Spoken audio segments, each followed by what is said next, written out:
As we now approach week 5 of the college football season, it's time to do my annual video in which I take a look at who the worst team in college football is. I may start doing it each and every week, but so far after 4 weeks, we have a lot of teams who are really terrible. Today we're going to go through each and every conference and talk about the worst team in each conference, and talk about all the different candidates from each conference, and then ultimately we're going to pick a worst team overall and a worst team from each and every conference. But before we get started, if you're a big fan of college football, be sure to subscribe to the channel, leave a like if you want to support today's video, and let me know what player, team, topic, or situation I can cover next. Now let's get started and find out who the worst team in college football is.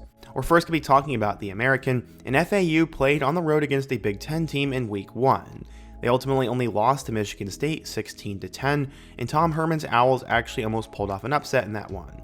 In week 2, they got beat by Army 24-7, and Army's currently undefeated, and then in week 3, they would get their first win of the season playing against FIU, winning that game 38-20. After that, they most recently lost to UConn on the road 48-14. So far, they are 1-3, and they don't have a terrible loss, but at the same time, they're not good losses. Another team in the American we need to talk about is the Rice Owls. Last year, the team had both Luke McCaffrey and JT Daniels, so they were somewhat interesting to watch, but this year it has been really boring. They lost to Sam Houston State 34-14 in week 1, and they got their first win of the year against Texas Southern 69-7. These past 2 weeks have been abysmal for them, as they got murdered on the road against Houston 33-7, and then got beat by Army 37-14. They've gotten blown out in all their games, and I think they have a legitimate candidate at being the worst team in the American so far, and we'll see how they hold up overall. Another team that has fallen on hard times in the American is the Temple Owls. It feels like just a few years ago, you had guys like Al Golden, Steve Adazio, Jeff Collins, and Matt Rule, and now they've just really fallen apart. Stan Drayton has just not been able to figure things out in Philly, as they lost on the road to Oklahoma 51-3, and then got killed by Navy 38-11. They did end up playing it close with Coastal Carolina 28-20, but ultimately they lost that one as well. They finally got their first win in the season, beating Utah State 45-29, and winning that game and staying close with Coastal is probably the reason why they won't be the worst team in the American, but my goodness, I wish Temple football would get back to being decent. Biff Poggi is the head man at Charlotte, and so far Charlotte has struggled mightily. In week 1, they played against James Madison and got killed 30-7, and then in week 2, they had to travel on the road to Chapel Hill and actually played somewhat competitive with North Carolina. Right now that doesn't mean anything though, as North Carolina's defense is absolutely terrible. They did lose the game 38-20 before beating Gardner-Webb 27-26. This past weekend, they went on the road against Indiana and ended up losing that game 52-14. Alright, bing bing bing, we have our winner here, as this is the worst team in the American. Not only have they been blown out in pretty much every game, but their one win came against an FCS school by 1 point. Charlotte is the worst team in the American, and they have a real shot at being the worst team in college football, I think. Alright, going over to the ACC, we have 2 options. The first one is Wake Forest. Dave Clawson is usually pretty solid there, but so far Wake Forest has struggled. They ended up beating NC A&T in week 1 before they lost by 1 point to Virginia in week 2. In week 3, they got killed by number 5 Ole Miss 40-6, and they are currently at a 1-2 record with the game against Louisiana this upcoming Saturday. They probably should win that game and get to 2-2, but the other team they're facing off with is Florida State. The Seminoles ended up starting out 0-3 with losses to Georgia Tech, Boston College, and Memphis, and all of them were close. This past weekend, they finally got a win over Cal and won that game 14-9, and because they have a Power 5 win, I'm going to say they aren't the worst team in the ACC, whereas on the other hand, Wake Forest hasn't beat a Power 5 team yet, and they take the title for worst team in the ACC. Going over to the Big 12, we have 2 candidates for worst team in the conference. The first one is the Kansas Jayhawks. After beating a terrible Lindenwood team in week 1, Kansas has found a way to blow 3 straight games to decent opponents. They lost on the road to Illinois 23-17, then got beat at home by UNLV, and then this past weekend, after a rain delay, blew it to West Virginia and gave up 2 touchdowns in the last 4 minutes. Yes, Kansas is 1-3, but they're still competitive, and honestly, they could easily be 3-1 with this schedule. Houston, on the other hand, is 1-3, and they've done nothing. They ended up getting blown out at home by UNLV 27-7 before getting beat by Oklahoma on the road 16-12 in week 2. Honestly, they showed a little bit of life there. In week 3, they played against Rice and beat them 33-7, and maybe they're trending in the right direction. This past weekend, they went over to Cincinnati and lost that game 34-0, and Houston's the worst team in the Big 12, and Willie Fritz has a huge rebuild ahead of him. Just like the Big 12, the Big 10 has 2 teams fighting for last place. The first one is the Purdue Boilermakers. After beating Indiana State 49-0 in week 1, it looked like maybe the Purdue offense was going to be a little bit better this year. Well, we all guessed wrong. In week 2, number 18 Notre Dame came to town, and fresh off a loss to NIU, the Irish hung 66 points, giving Purdue their worst loss in school history. Hudson Card has not been able to figure anything out, and the defense has been terrible, and it was just as bad in week 4 as they then went on the road to Oregon State and lost 38-21, and the game honestly wasn't even that close. Purdue's 1-2, and they've gotten blown out in their last 2 games, and they look completely lifeless. UCLA, on the other hand, does have a road victory over Hawaii in week 1 before then getting beat at home pretty badly by Indiana. Indiana is decent, but it's still not acceptable to lose by that much, and this past weekend they went on the road to number 16 LSU and actually had a pulse. They ultimately ended up losing by 2 touchdowns, but honestly I think Purdue is worse as they've just gotten humiliated this year, and it looks like Ryan Walters may not be the man for the job after all. Well, this is fun. Conference USA is terrible this year. The first team we need to talk about is Louisiana Tech. After barely beating Nicholls State in week 1 25-17, Louisiana Tech has dropped 2 more. They lost on the road by 10 to NC State, and then this weekend lost by 3 at home to Tulsa. While Louisiana Tech has a bad record so far, they're definitely a little bit better than the other teams on this list and in this conference. Florida International ended up going to Indiana in week 1 and lost 31-7.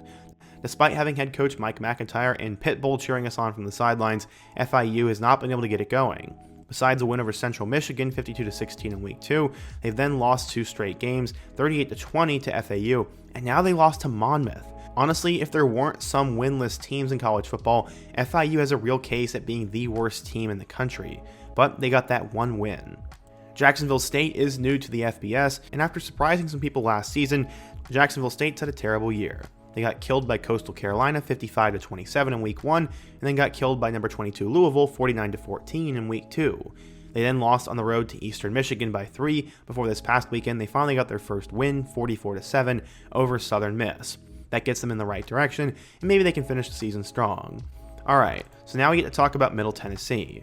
The Blue Raiders are currently 1-3 with their lone win coming over Tennessee Tech. To be fair, they've played a decently difficult schedule as they went on the road to play against number 6 Ole Miss and lost 52-3, and then played Western Kentucky and lost 49-21, and now most recently lost to Duke 45-17. I'm not saying Western Kentucky or Duke are powerhouses by any means, but Duke is undefeated and WKU could be the best team in the conference, so it's not that bad. New Mexico State is reeling after losing Jerry Kill and practically their whole team to Vanderbilt, and so far they only have a win over SEMO. They won by 7 points in week 1 against the Redhawks, and then since then have gotten in trouble. They only lost to Liberty by 6 points, but then got humiliated 48-0 by Fresno State, and then lost 31-11 on the road against Sam Houston State. Again, if there weren't winless teams in the conference, New Mexico State could probably have a bid at being the worst. Now we get to the 2 that are just absolutely terrible. The first one is Kennesaw State. No one can blame them because this is their first year in the FBS, but so far the Owls are 0-3. They lost to UTSA on the road, and then got beat by Louisiana and blown out by San Jose State. They haven't really looked that competitive in any of their games, but UTEP has been worse. After getting blown out 40-7 in week 1 against Nebraska, UTEP followed that up with a home loss to FCS Southern Utah. That's one of the worst losses of any team on this list, and then after that they got blown out by Liberty and lost to Colorado State. While yes, they have played 3 road games so far, they're going to take the cake for the worst team in the conference. They have 1 more loss to Kennesaw State, and they also have that terrible loss to Southern Utah. I guess we'll group the independents as a conference, and that means UMass gets to be the worst team from the independents. So far, they are 1-3 as they lost to Eastern Michigan in week 1, got beat by Toledo in week 2, and then blown out by Buffalo in week 3. Luckily, they've somewhat bounced back with a victory over Central Connecticut as they won that game by 4, but to call that a bounce back would be a little bit of a stretch.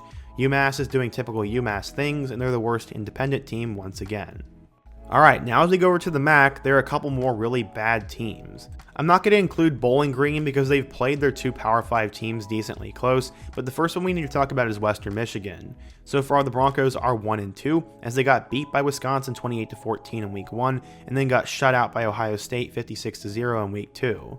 Their lone win comes over Bethune-Cookman, which isn't all that impressive, but Western Michigan is far and away from the worst team in the MAC. Ball State is also 1-2, and they have a little bit less of an excuse than WMU does. They beat Missouri State by a touchdown in week 1 before getting blanked by Miami 62-0 in week 2. Their next game came against Central Michigan, in which they lost by 3, and Chirp Chirp is currently 1-2. Okay, so now the next 3 teams actually have a legitimate shot at being the worst team in the conference though. Let's first start out with Akron. The Akron Zips are known for being terrible each and every year, and this year has been no different. They got blown out by Ohio State 52-6 in week 1, and then got killed by Rutgers 49-17 in week 2. Their lone win on the schedule comes against Colgate, who I don't even know what conference or what level they are, and then they ended up getting killed by South Carolina this past weekend. Akron gets a pass because they played 3 decent teams on the road, but still, they kind of suck. Miami of Ohio is also a really interesting one. Yes, they are currently 0-3, but they're one of the best 0-3 teams we've ever seen. Cue all the 2021 Nebraska jokes. In week 1, they ended up getting beaten by Northwestern 13-6 before losing to Cincinnati 27-16. This past weekend, they were competitive with Notre Dame, but ended up losing 28-3. The Red Hawks have played 3 good opponents and lost all 3 games, but still have an opportunity to right the ship and potentially win the MAC. I know that's crazy to think, but Miami of Ohio was projected to finish in the top 2 of the conference, and maybe they'll bounce back. Okay, so Kent State is really going to push to be the worst team in the country.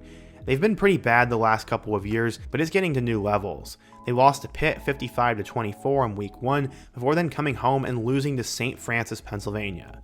That is inexcusable to lose a game like that. They lost 23-17, and then got blown out 71-0 by Tennessee, and then 56-0 by Penn State.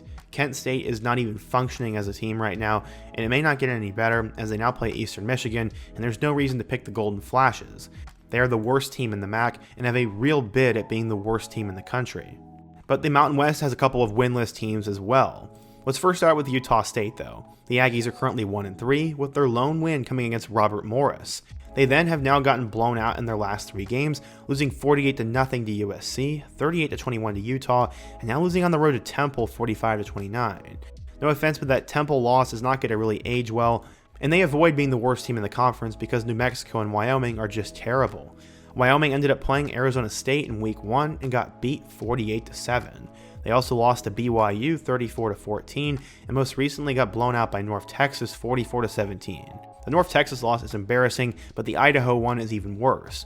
Yes, I know Idaho is actually pretty decent for the FCS level and they used to be FBS, but Idaho came in and won 17-13 over Wyoming. The Cowboys program has really started to fall off, and they're currently 0-4. Going over to New Mexico, the Lobos have not had a good season.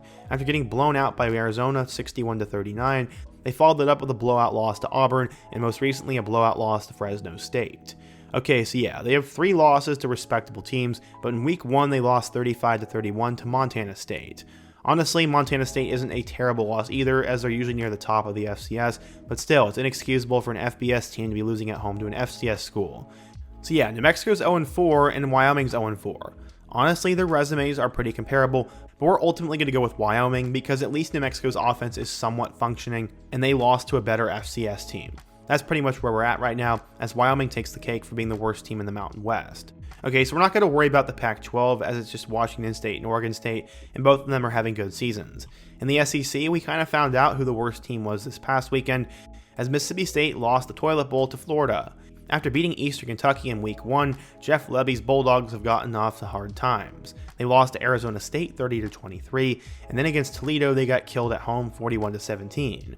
Honestly, that would have been the biggest MAC win of the year, but that NIU Notre Dame game overshadowed it. This past weekend they lost 45-28 to Florida, and Mississippi State is going to have a long, difficult season in the SEC. They're currently 1-3, and they're the worst team in the Southeastern Conference.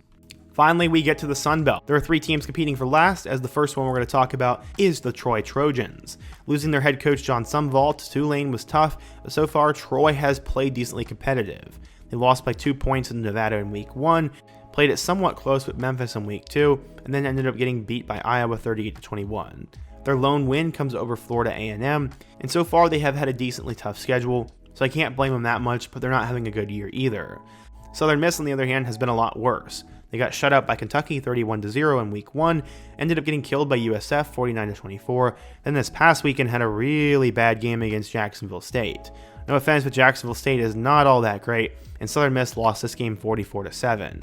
Their lone win came against Southeastern Louisiana, and if Southern Miss hadn't won that CLA game, they would be the worst team in the conference, but 0-3 Old Dominion's going to take the cake. They ended up losing to South Carolina 23-19 in week 1 before then losing by a touchdown to East Carolina. Man, that's tough for them. In week 3, they ended up losing to Virginia Tech 37-17. And honestly, Southern Miss might actually be a worse team, but Old Dominion has a worse body of work. So that's why the Monarchs are barely going to win the battle and end up being the worst team in the Sun Belt. It's hard to justify putting a team that's won a game over a team that hasn't. After going through the entire list, I've determined that there are 2 teams in the running for the worst team in college football this year. First is UTEP. As I've said, UTEP has lost all 4 of their games, and they have a terrible, terrible, terrible home loss to Southern Utah. While obviously UTEP is really, really bad, Kent State is going to take the cake for the worst team in the country, as they've not only gotten blown out and shut out by practically every team they played, but they managed to lose an even more worse game to St. Francis, Pennsylvania. I believe Kent State was the worst team in college football last year, and it looks like they're right on track doing the same thing again. But what do you guys think? What did I get right and wrong in this video? Who do you think is the worst team in college football, and what topic should I do next? Be sure to let me know down below, leave a like if you want to support today's video, subscribe if you're new, and check out all of the videos on the end screen. I hope to see you guys again soon, but until next time, peace.